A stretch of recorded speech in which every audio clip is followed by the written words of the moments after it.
This is great to have a panel of CEOs moderated by a long time and very, very highly respected and very, award-winning CEO, Dan Hesse. Dan. Thanks, Elliot. And hello, everybody. It's a real honor for me to get to moderate this panel with this august group. Everyone up here is either a past winner of the CR Magazine Responsible CEO of the Year, or in the past, or they're a finalist this year. Actually, last week, Terry and I were talking in the green room, but it wasn't green, but in the before coming in here, and I had a chance to go to a business council meeting on millennials for a couple of days. And what was really encouraging, and I'm looking out here, and there's a number of millennials out here, in both the research and the millennials that were up on stage, is just how purpose-driven as a whole the generation is. They don't like to be typecast or stereotyped any more than we do, but generally, in terms of the overall things that are important to that generation or your generation, much more focused on responsibility, which is a great thing. But for this group, in today's environment, in the corporate environment, in the legal environment, and generationally, you tend to see a big difference in companies with respect to their level of corporate responsibility, and a lot of it is driven from the top. The senior executives, primarily the CEO, as well as the board. Kind of in that context, some would argue that, and this will be my first question, some would argue that Delaware law actually stipulates that the only constituency that matters is the shareholder. No other constituencies, employees, communities, or what have you, really matter. So let me ask each person on the panel to answer, how do you reconcile, if you will, this we'll call it corporate responsibility initiatives with shareholder interests? I'll start. I'm Jim Prokopanko, the recently retired CEO, president of the Mosaic Company. I don't dispute that. The objective of companies is to create wealth for its and value for its shareholders. In part of doing that, the business we're in, mining, extracting, processing potash and phosphate ore into finished phosphate fertilizer, we have a big footprint. We impact the environment. We use the resources of where we operate. And to do that, you need a license to operate. Without the community's support, approvals, regulators' support and approvals, we will not get our license to operate, and in turn, we will not get our next mining permit, we will not get our new plant expansion approved. So serving a community, bringing them value, allows us to get the license to operate, to run our business, to generate the returns for the shareholders. So they're both serve at the same time, and an important part of any corporation. What is your purpose? To serve some greater good, and through doing that, you will reward your shareholders. Ben? So I'm Ben Folk, and I'm the CEO of Xcel Energy. It's a Midwest utility. We serve 8 states from Minnesota all the way down to Texas, regulated, and we have a reputation for environmental leadership. We've been the #1 wind provider for 11 years in a row now. So we know a little bit about renewables. And to the question specifically, in our business, if you don't pay attention to your stakeholders, and that, of course, is your shareholders, but it's the community, it's your regulators, it's your customers, it's your employees, and it's the environmental community, which is an extremely important stakeholder for us, then you're not going to provide sustainable financial rewards to your investors. So by being an environmental leader, by taking care of your communities, by listening to your customers and your regulators, working with your policymakers for developing sound environmental policy, we've reduced carbon by over 20% since 2005 and are going to be at 30% by 2020. You can do it. And when you do that, you set the foundation, I think, for sustainable financial success. So it doesn't really matter what Delaware says. If you don't pay attention to those other stakeholders, you're not going to take care of shareholders, in my opinion. Stu?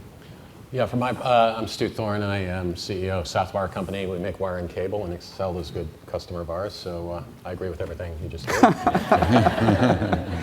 But on top of that, we're a private company, so it's a little bit different, but I am a strong believer that CR is not a separate activity. To talk about CR as if, how do you justify that to your shareholders? We don't justify it to our shareholders.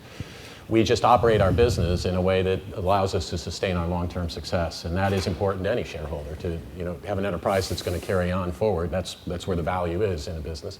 And so operating our business in a way that responds to all stakeholders allows us to do that, to make money, not just in the short term, but in the long term as well. And frankly, there's a lot of things you can do that sometimes get lumped under the idea of CR that make you money in the short term, let alone the long term. Win-win investments. It's, Michael Porter calls it shared value.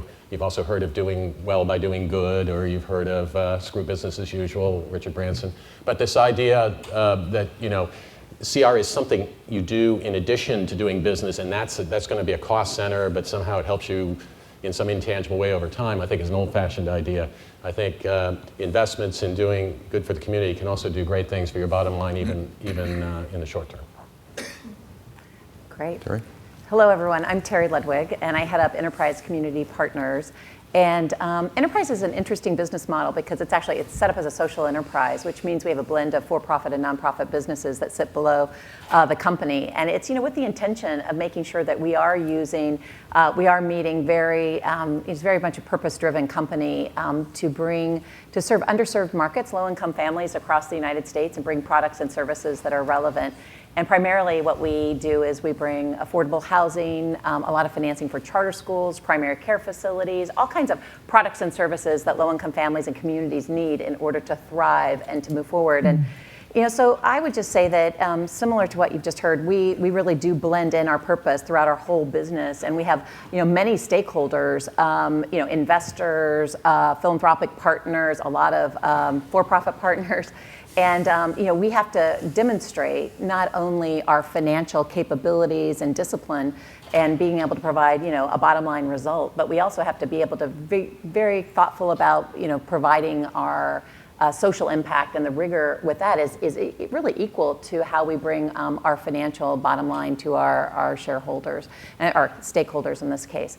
And I would just say that by being closer to the community, what we found is that we're able to innovate. We've brought about $18 billion of capital to distressed communities, and by understanding what those needs are, we have for-profit businesses that then we make money from that, and our social enterprise, every dollar we make then gets channeled into things that we can do on the policy side or on giving back in different ways. So that's, as a starter, how we're set up. Well, thanks, Terry. So we have a mix of public and private. Mm-hmm. Do any of your investors actually ask questions about CR, positive, negative, or do they care? Is it just something that you need to bring up, or do you get pushed either in a positive or negative way by any of your investors? I mean, I can start with that. It's governance is a part of the investor checklist. So they are gonna ask you about your basic governance. Obviously, we have the shareholder watchdog groups too, and so that all matters. For us, we tend to try to focus on more longer-term investors because what we're doing with the environment and decarbonizing our fleet in an orderly, affordable fashion also de-risks the portfolio. So they're still interested in the green of green and how that's going to make them money, but they also know that if you're not getting on board, and if you're not setting the agenda and making it happen on your own terms, you're creating risk in your portfolio. So some investors are more focused on it, quite frankly, than others, but the ones that are more long-term focused, which is who we try to court the most, do care about that. The experience I've had is, and this is after hundreds of investor meetings across the country, around the world, I'm surprised at how little specific inquiry they have about elements of your sustainability or corporate responsibility. I think there's an expectation that this is just good hygiene, good housekeeping. You're going to accomplish that. But there's very, very few that would say, well, how has your safety performance been? What's your employment engagement scores? And my challenge to investors is you should be more interested in that. When I look at our businesses, on our facilities and our operations, I can tell if it's running well or not by the local housekeeping, the observations you make. You look at the safety performance, engagement scores. You look at that, employee engagement, that'll tell you about the safety, about the housekeeping. And investors, I think, assume you're going to do what you're supposed to be doing. You're not. You get their attention if something goes bad or something goes wrong or if there's an environmental incident. But it's, out of hundreds, I could think of one or two. And an epiphany for me was when I was just starting, I had a meeting with a ethical fund at Goldman Sachs and went through the discussion, told the story, and the lady, the portfolio manager said, well, what's your sustainability plan? There's nothing on your website, and we're a relatively new company, and got my attention. And that one person asking that one question got Mosaic started on saying, investors are interested in that. Well, that was the last question I had about it. But Anybody else? In my case, I'm not sure our shareholders even know what the term corporate responsibility is. I think they've never heard the term CR. It's certainly never been uttered in our boardroom, and we have 5 shareholders who are all children of the founder. Again, it's not something that we do, but they do know the fact that we are driving for zero landfill, which means that we're wasting a lot less stuff and making more money. They do know the fact that we're reducing our energy and water use, which is wasting less stuff and making us more money. They do know that we are improving our safety statistics to world-class levels, which is saving us a lot of money when it comes to workers' comp. They do know that we have shared value educational initiatives that are allowing us to develop our future workforce, and by the way, make money as we do it with these people we bring in to intern at our company. They know that's going on. They know that we are driving for ethics and transparency, and as a result, we haven't had any issues in the community that have caused us problems. So the point is, they know all the things we're doing that are adding value to the business that, by the way, you guys call corporate responsibility, but they don't know the term corporate responsibility because it's just part of how we operate Southwire. Yeah, I would just add that it's interesting, I think, in our work that we're seeing increasingly folks coming to us because they want to express some CSR type of engagement or some specific practice. And so something like an insurance company who has are trying to, now instead of getting paid to, they're getting paid based on keeping people well instead of, specifically getting paid for treatment. They have a real incentive to work to say, okay, they want to know the outcome of, if I'm going to put money to invest with you, where is housing getting built? And is it healthy housing? Is it sustainable housing? And show me the health outcomes. And so, because they know that if they're investing in that housing in their community, they have a better chance of paying lower premiums. So I would just say that I think there's a lot of notions of CSR that we're seeing sectors combine, and we're seeing a lot of shared value being created from some of the partnerships. So what defines success from your perspective in terms of corporate responsibility? Are there particular metrics that are an important part of your scorecard, by which that you kind of run the company? Well, the fact that our company survives is a good measure of success, right? So, Here. So as I'm trying to say, everything we do is sort of part of this idea of sustaining for the long term. And the test is, do you sustain your good performance? Do you grow? Do you continue to make money in the long term? We take our vision, and we've actually created 5 buckets. The first one we call building worth, which is making money. And not just for the shareholders, they're at the end of the line.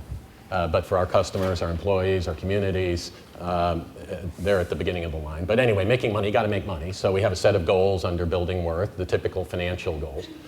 But then that's not enough. If we're going to sustain our performance in the long term, we also have to sustain the environment we operate in. So we have something called growing green, and we establish goals there, such as to become zero landfill or reduce our energy use that we measure. And then we have a third bucket we call living well, and that's where we have goals relative to our employees.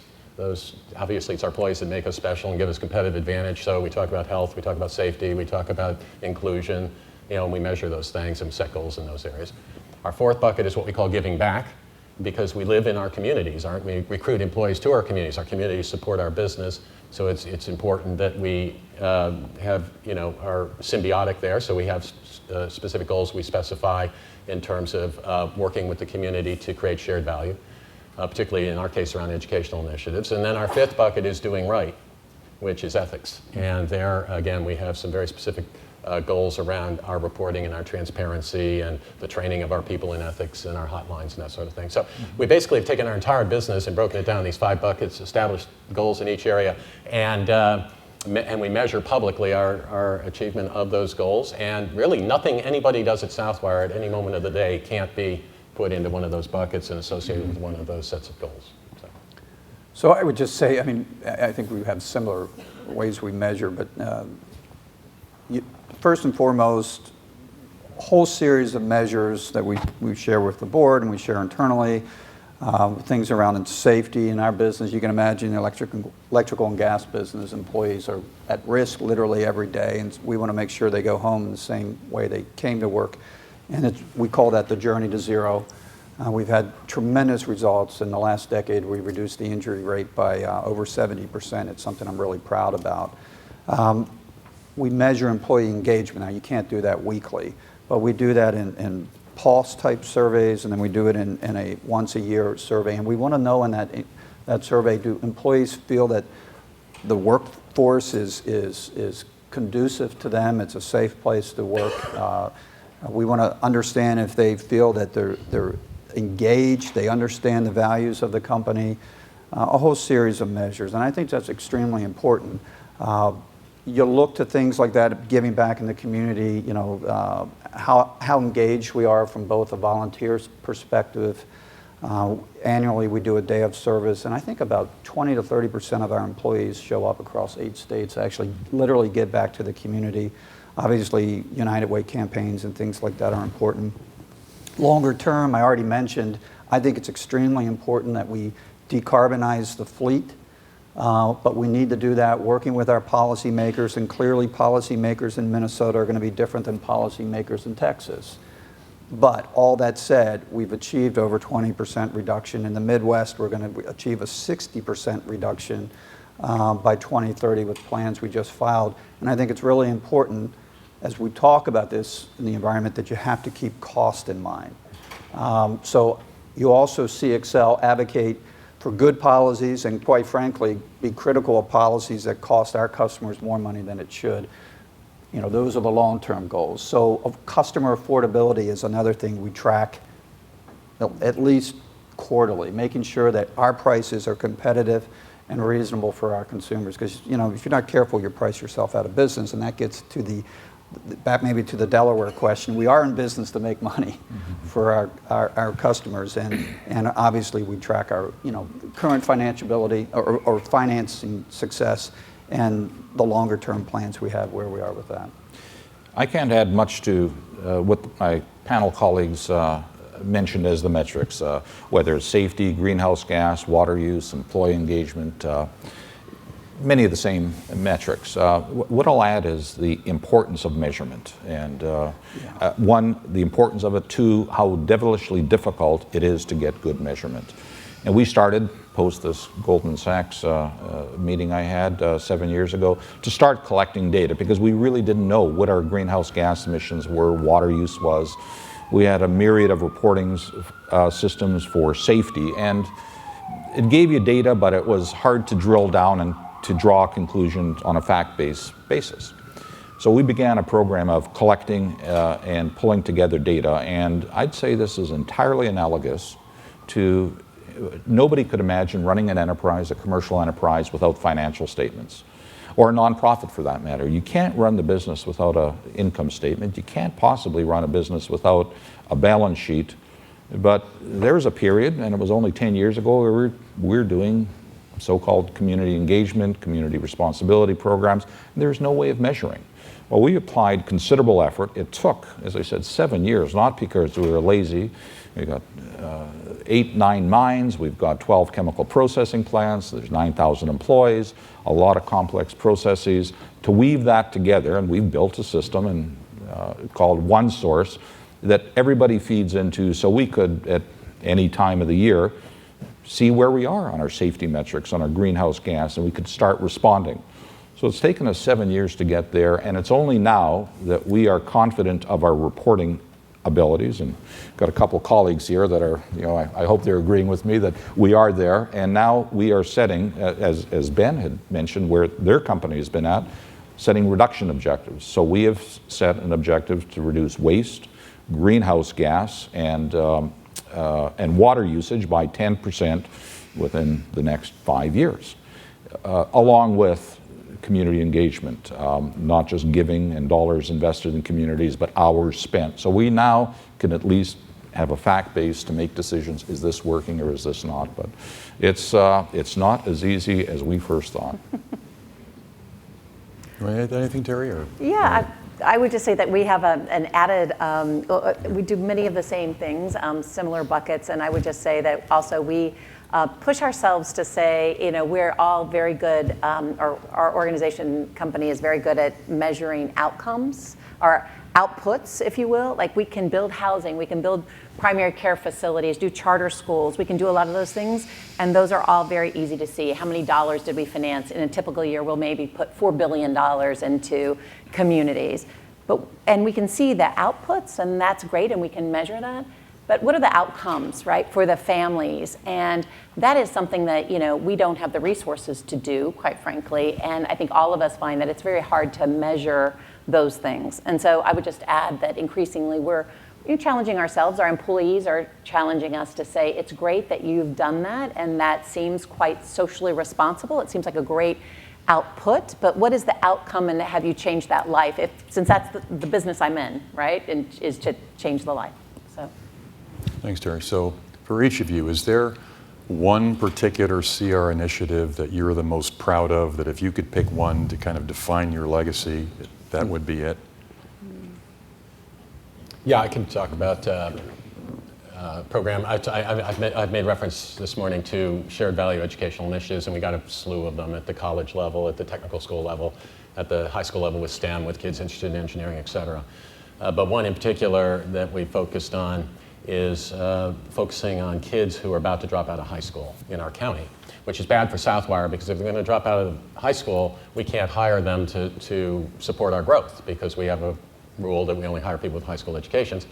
So we're growing, and we need to have a workforce to draw from, and kids who are dropping out are on that cusp of either building a workforce or not. So we actually built a factory. We call this program 12 for Life. If you finish 12 years of school, you have a better life. But we built a factory, and it's 100% staffed by kids who are about to drop out of high school. And it's during the school day, it's not after the school day. So the school system is a joint venture partner in this. They've agreed that the time spent in the factory counts towards their degree. They get paid at a much higher rate than they would have been paid after school, but they're earning this during school. And the other half of their day, we built classrooms in the factory, so they take classes, and we have tutors and teachers and mentors that work with these kids. And as a result, we've gotten 1,000 kids through high school and graduated into our community who otherwise wouldn't have graduated. And that's part of the good news, talking about a measurement. But the other part of the good news is we make $3 million a year off the program, because these kids are very productive. They're part-time, not full-time, so they don't get benefits, which I'm very proud of. I'm very proud of the fact we make money off the program, because that's what makes this scalable. And by the way, we built our labor force, which was the original intention. A lot of these kids end up coming to work for us. Some of them have moved on to supervisory positions. Others go and work for other companies. Others go in the military. Others go on to college educations. Kids who wouldn't have otherwise graduated from high school, maybe the first in their family ever to graduate from high school. So we've done great things for the community, great things for the school system, great things for the kids, great things for ourselves. Everybody wins. I don't know if you call it CR or not, but all I call it is doing good business and creating shared value. So I guess I would hope my legacy would be, I'm going to try to get a twofer in here, transforming our generation. So that's where the twofer comes in. Our generation fleet, how we serve our customers with electricity, we talked about that. We are definitely going to decarbonize the fleet with affordability and reliability in mind. But it's also transforming the generation of worker. We have half of our workforce that is retiring over the next 10 years. And that's an enormous challenge for us. There's a lot of legacy information that walks out the door, but it's also an enormous opportunity to really reseed the culture and get the workforce ready for the challenges and the opportunities that await them.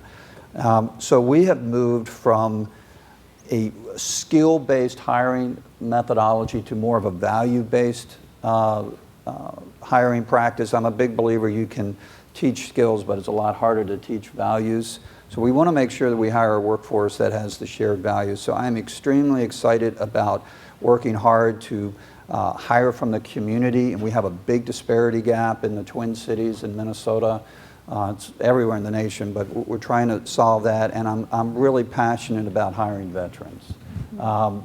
It's the right thing to do, but it's for them and the service they've given, but they have the right stuff literally with the values they have. We bring them into their workforce, and they've been an enormous asset for us. And so what you have to do though is, and this is where I push my organization, you have to go that extra step. You have to translate military skills into civilian skills. You have to create a support system so that the veteran stays with you once you hire him. And I tell you, we're reaping the benefits of that. And so that's something I'm really proud of. Thanks, Ben. I would, at Enterprise, we really have pushed a lot. What I'd be very proud about is pushing on our sustainability agenda, particularly around greening in low-income communities. So one of the things, we tried to make our own footprint, obviously, make sure that we're reducing our own carbon footprint. But what we also found is that we had the capabilities, given our extensive networks in communities across the country, to be able to innovate in a different way. And what we did is we basically worked with all of our developer partners and communities across the country to say, how could we put in place some water and energy efficiency measures to come up with our own sort of lead standard, if you would, for affordable housing, because it is a huge area of emissions, and it's a really fragmented marketplace. And so we were able to address some of that fragmentation by bringing in some green standards. And then what we've done is to take that and work through that, both with our partners across the country, to open source and innovate and say, what are the things that we can do to really help you green your entire housing stock, and then bring the capital needed to help them do that. But most importantly, I think, is to take a policy angle on this to say, how can we really get this to scale? And it wasn't just by the one-to-one sort of work we were doing through our networks, but rather it was taking those standards and putting that into policy. And in all the majority of the states and many of the cities across the country, they've adopted our standard to say, as incentives get given out in public-private partnerships, let's have folks meet that standard such that we start to transform the stock, the housing stock and the built environment in a much more active and accelerated way. So we've been able to achieve that by using kind of a blend of our financial products, our know-how on the ground, and then putting that into a policy lens. And I think given some of the scale of the issues that we face, with families, we have to think about how we lift that up and do this on a much more systemic basis. So we were able to do that, and we've been able, as a result, to see our own portfolio, for example, of greening, double, triple, and I think we've really gotten to a tipping point now where we've changed the marketplace. What I'm proud of, one tangible, practical example at the Mosaic Company is around water usage. We use, in our Florida phosphate operation, a lot of water, 60 million gallons a day, and that water is used to make phosphate fertilizer, and it's impacted, then we have to treat it after we've used it. And that has an expense. So first of all, it was, how can we reduce the amount of water we use? Florida, a water-rich state, at times they are water deficit, but there's maybe a little more water deficit at times now. So we have our water, which is effectively free. So there's no cost to using water, and that's somewhat the way I expect all of us in this room operate. Whether it's a 5-minute shower or 10-minute shower, it would be different if a shower cost you $25 or $50. So we are working in this, I believe, a mispriced system where water isn't properly valued. We anticipate that sometime in the future that will change. So you're saying, can we reduce the water usage in our production facility? And how do we go about doing it? What would that mean? What would it cost? And we said, well, let's just try to, the little drips, the little spills, the little steam leaks, just be more thoughtful about using water. Well, after about 18 months at one facility where we piloted this, we went from using about 1,200 gallons per ton of finished phosphate to 900 gallons. And we didn't spend much more than a couple $100,000. No big capital expenditures, pinching off leaks, steam leaks, variable rate water flow pumps, down to the mundane of going into the restrooms and having variable flow facilities in the restrooms. reduced water usage by nearly 25%, and that was without much of an effort. And so this has gotten us on to, through the whole organization, what can we do? And there's a virtuous cycle that emerged here. It was to reduce water use. The result was we reduced wastewater creation that we had to treat. And so there was, although no economic benefit at the time to reduce water use, the result was a significant economic gain by not having as much wastewater to treat. And that is true in greenhouse gas emissions, energy use. The other one we do is we have a lot of steam waste heat through our processes, capture that steam heat, run turbo generators, create electricity, and help power some of our facilities. So and that's paying back, although it was a large capital investment. The virtuous cycle is, well, there's much less greenhouse gas emissions than what we're doing. So it does work, and it's having the confidence, and I'm just so proud at leaving a legacy at Mosaic that people value this. People see how they can impact their operations, and they live in these communities. They're adjacent, they're neighbors, they live down the street. So they see the benefit of it, and people are really getting into it. It means a lot to them.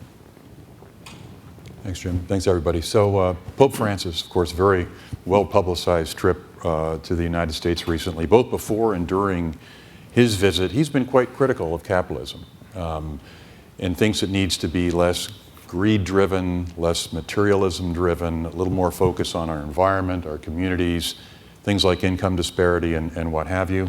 So I'll open it up, ask anybody here, do you think that capitalism needs to change?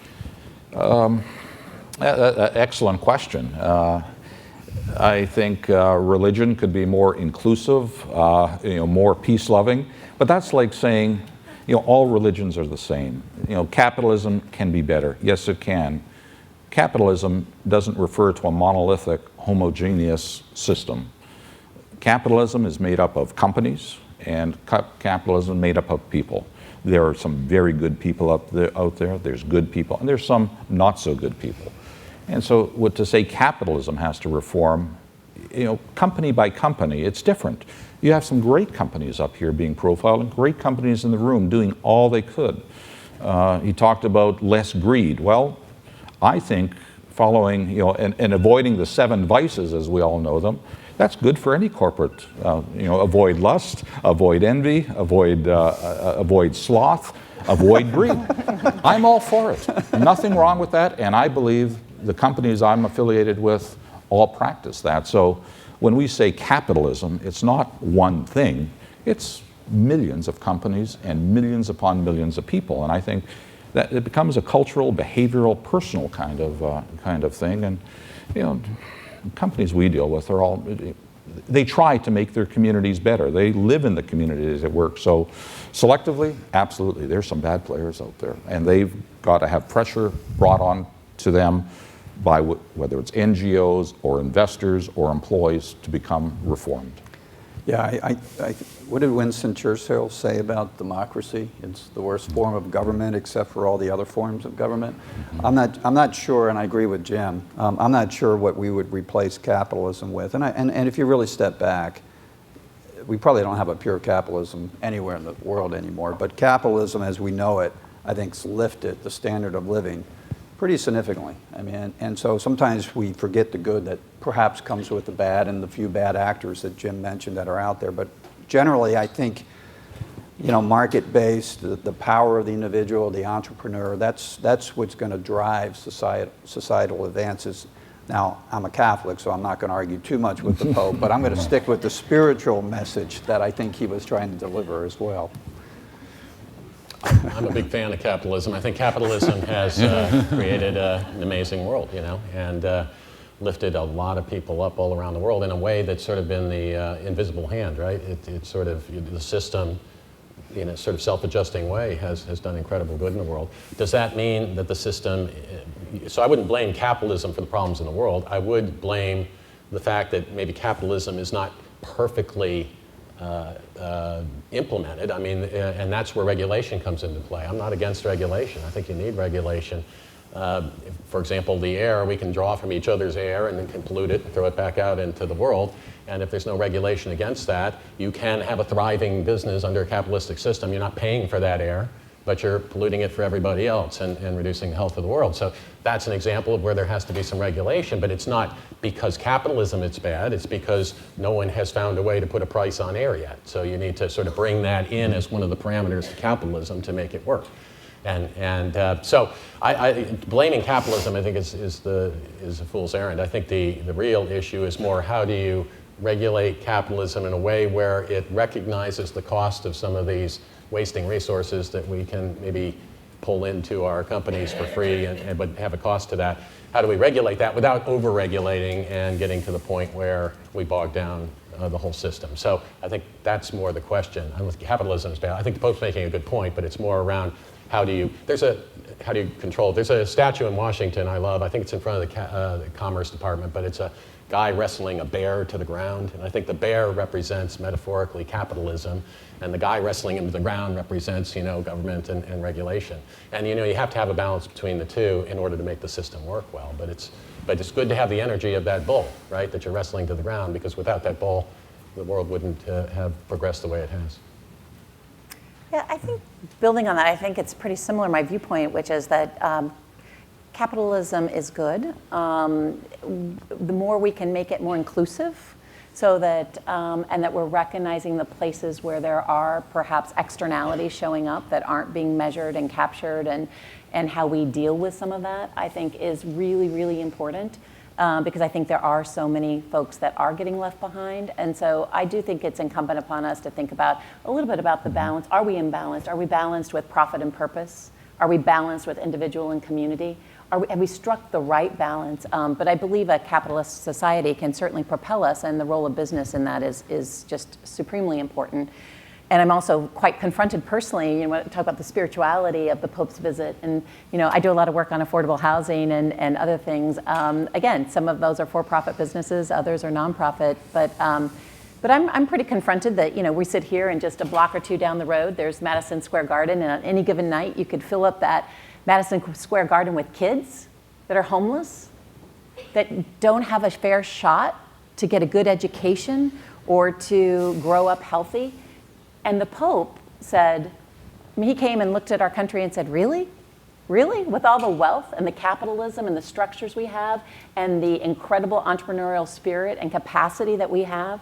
So I would just challenge us to do better. So whether it's capitalism or how we view that or how we use our positions to really tackle some of the thorny issues, because those are solvable problems. And, we care about veterans, and, a lot of the majority places we work, those are veterans that are homeless. And we know how to solve the problem. So I believe if we have the will, we can accomplish that. So I agree with that. Let me just say something. Let me just say something a little controversial, though, to just make this fun. Let's do it. We do tend to think in the paradigm of borders. So within the US borders, you see homeless people on the street and you feel bad for them and you want to increase the minimum wage. But then there's a lot of homeless people in China and Mexico and India that are living even more economically deprived lives. And by by allowing jobs to go overseas, which is a horrible thing we all say, we're actually improving the standard of living for those people. And so, it's more complicated than just thinking about the United States and the streets outside our door. If you really think globally, again, capitalism is tending to lift up people we can't see every day that are getting jobs in these developing countries that are living even worse circumstances. So I think you have to keep kind of a holistic view on the total system and not get too border specific. And I hear some of these politicians talking about the problems in the United States. I agree with that, but let's think about the problems in the entire world. Let's throw the borders away and recognize that the system can the system may result in some wealth flowing from one place to the other, but the place it's flowing to, that wealth is badly needed. So let's not forget about that side of the equation. For those, I won't take time here, but for those of you who are interested in this particular question, I was interviewed by Forbes magazine about the Pope and this particular issue. So if you Google on Pope Francis, Dan Hesse, Forbes, I'll give you a long answer, but net is, I believe that this non-capitalist has the potential to change capitalism more than any capitalist in the history of the world, and in a very positive way. So I'm a supporter of capitalism, but I think like anything, like any system, it can get better. And he could, from his bully pulpit, if he could get consumers to pay more attention to what corporations are doing and vote with their dollars, because that's what capitalism is all about, is buy from companies. You have two widgets here. One's a penny more, but it comes from a very responsible company. One's a penny less from an irresponsible company. If consumers would vote with their dollars, all companies would, I believe, move, and, if you will, CR would be aligned with short-term shareholder interests much more than they are today. So I'll move on to one last, well, we have time for more, but this might be the last question. So all of you are extremely busy. You run big companies, you have a lot of constituencies competing for your time. How do people, those in the organization and outside of your organizations, get your attention for CR initiatives? How do you get the attention of the CEO? I think there's in my experience, there's a couple of approaches. One, to have a big whopping crisis. We faced that trying to get a mine permit. It was caught up in the courts, and it was almost going to bring us down. And that really focused our mind to what we do in the communities, how we get support prior to going through the very extensive mine permitting process. And we did it very legalistically. We did everything right, but that wasn't enough. You had to do more than just do by the letter of the law. You had to engage other groups. And so that's one way. When you do have a crisis, and we all face one someplace, that focused the mind. The other way, when you don't have the crisis, and hope you don't face those, is by showing what the connection is and drawing a sound argument, a commercial argument, how this is going to help the company, help the customer, reduce costs, increase revenue. And if you're innovative enough and creative enough, there are, as I say, this virtuous cycle. Reducing water use reduced our waste generation. The gentleman from Waste Management told an excellent story, and I was in a procurement function at a previous company. Well, with the paint, and I thought it was just brilliant. You not only overspent on buying paint you didn't need, then there was a cost of disposing of the paint you didn't need, which may have been as expensive or more than the paint. And so just thinking about your whole system like that and drawing those connections from one step to the next step through the whole value chain, you could make a case for most community investment kind of cases, or sustainability or environmental or what it might be. So it takes some innovation, creativity. It's not simple. You know, it's not hard to get my attention on it, because I really think as the CEO, you do set the agenda, you set the tone. We've all heard the tone at the top, but it's a cliche that happens to be true. And you have to do that. You have to use the opportunity when you communicate internally and externally to reinforce your messages. But it's also, to me, the other thing that a CEO needs to be focused on is risk. And, you know, some risks are very transparent, some aren't. And those are the ones that'll really cause that crisis situation. You cut corners to hit a budget. Maybe you don't put some money into a pipeline system and you have an explosion. Well, that's a really bad day for a CEO, and it's a bad day for the public as well. So we have, I think you have to constantly reinforce that we're going to do the right thing. We don't cut corners. I'm here to listen to bad news. I'm not going to shoot the messenger. And it's the right thing to do, but it's risk mitigation. And it's that long tail risk, you know, that 1 out of 100, 1 out of 1,000 that you got to avoid your organization, starting with yourself, of rolling the dice saying it's not going to happen on my watch, because it's going to happen on somebody's watch. And it's one of the things I really focus on, frankly. That's good. There's an old adage about leadership. You can be a very effective leader by making other people think it was their idea, and letting that happen. And I think that's my advice to sort of the CR profession. If you can come to the CEO, like let's use my 12 for Life example, shared value initiative around helping these kids through high school. If the HR person came to me and recommended to that, you know, I'd sort of, all right, kind of interesting, but sounds like it's, you know, going to potentially cost a lot of money, big hassle, have a lot of risk, I'm not so sure. But he didn't come to me. The person who came to me was a hard-bitten guy who runs our manufacturing operations. He came to me and said, this is a great idea. It's going to work. We're going to make money. We're going to help kids through school. The community's going to benefit. Southwire's going to benefit. And when he came to me and said that, he had a heck of a lot of credibility. Now, the fact is, it was the HR guy whispering in his ear and getting him involved in the whole concept. But that HR person had the wisdom not to be the one who came to me alone. He brought with him a hard-bitten manufacturing guy. So I think, again, my whole theme this morning is don't make CR something separate. It's not something, you don't do your business and then do CR as an additional activity. You do your business, and CR is sort of contributing to how business gets done. And I think if you think of it that way and you approach the CEO in that manner, you'll have a lot of success. I think for me, the winning ticket is someone who can come and, kind of to have a big idea, one that is, seems that it could be, it's innovative, it really pushes the envelope, coupled with an executional mindset. So for me, I hear lots of good ideas all the time and things that can change the world, but I think to actually have someone show up and say this, and this is the way we can get started, and being, very executionally driven and thinking that this is the way we can start to move, because otherwise I think I hear a lot of good ideas a lot of the time, and being very busy, I truly and genuinely like to get to that idea, but I need somebody who can really say, I can make this happen in this way. So. Thank you, Terry. Well, we have 22 seconds left, according to this. For all your questions. 19 So now. you can tell, as a moderator, my dad was career military. Believe me, I stay on time. But I want to thank the panel, not only for a great discussion, but for all you do to make the planet better. So thanks very much, and thanks for your interest. Thank you, Dan. Thank you.